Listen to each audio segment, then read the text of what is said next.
رابعہ بصری رحمتہ اللہ علیہ کو دنیا سے گئے ہوئے 1200 سال ہو چکے ہیں، لیکن ان کا نام آج بھی زندہ ہے، رابعہ بصری۔ رابعہ بصری نہ کوئی شہزادی تھی، نہ کوئی ملکہ تھی، نہ کوئی وہ خوبصورت تھی، نہ کوئی خاندانی تھی، بلکہ عورت ہونے کے لحاظ سے ہر عیب اس میں تھا۔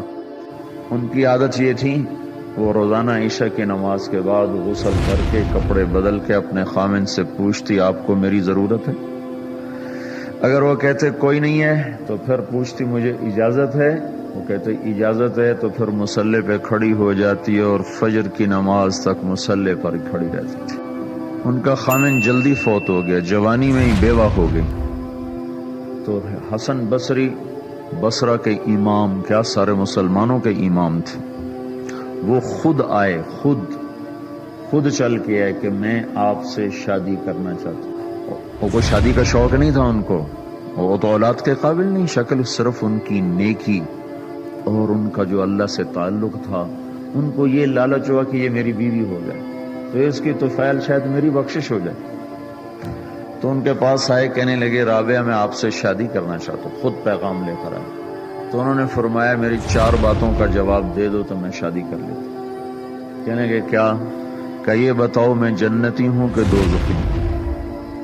کہنے لگے یہ تو میں کچھ نہیں کہہ سکتا۔ اچھا یہ بتاؤ جب اللہ تعالیٰ قیامت میں اعمال نامے اڑائے گا، کسی کے سیدھے ہاتھ میں آئے گا، کسی کو الٹے ہاتھ میں آئے گا، میرے سیدھے ہاتھ میں آئے گا کہ الٹے ہاتھ میں؟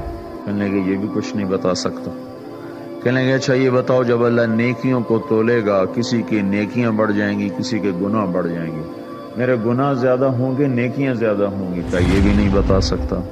کہ اچھا یہ بتاؤ جب لوگ پل صراط سے گزریں گے، کوئی پار نکل جائیں گے، کوئی نیچے گر جائیں گے، تو میں پار نکلوں گی کہ دوزخ میں گروں گی؟ کہنے لگے یہ بھی میں نہیں بتا سکتا۔ تو پھر فرمایا اچھا جاؤ مجھے تیاری کرنے دو، مجھے ان 4 باتوں کی تیاری کرنی ہے، میرے پاس شادی کے لیے وقت کوئی نہیں ہے۔ جو اللہ سے دوستی لگا لیتے ہیں اللہ دنیا ان کے لیے مسخر کر دیتے، اللہ دنیا ان کے پاؤں میں ڈال دیتے۔ تو جب ان کا انتقال ہوا، رات کو ان کا انتقال ہوا، تو اپنی خادمہ سے کہا بس 2-4 آدمی بلا کے مجھے جلدی سے دفن کر دو، کسی کو نہ بتاؤ، صبح لوگوں کو بتا دینا اور مجھے کفن دینا میری اس چادر میں جس میں میں تہجد پڑھا کرتی تھی۔ تو انہوں نے راتوں رات دفن کر کے صبح اعلان کیا، شور مچ گیا، ہائے کیوں بتایا، کیوں نہیں بتایا، کیوں؟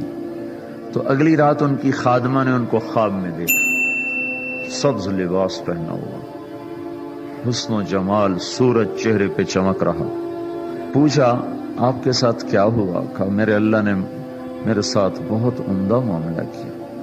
کہا آپ کی وہ چادر کہاں گئی جس میں آپ کو کفن دیا تھا؟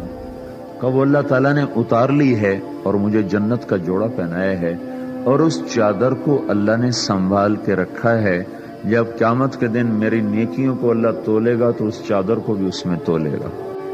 انہوں نے پوچھا منکر نکیر کا کیا ہوا؟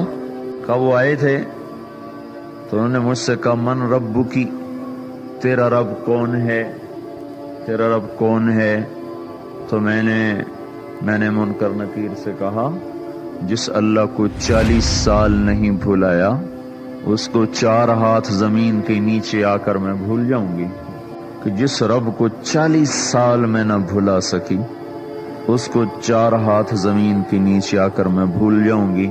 تو منکر نکیر نے کہا اب اس کا آگے کیا حساب لینا، چلو بھائی واپس چلو۔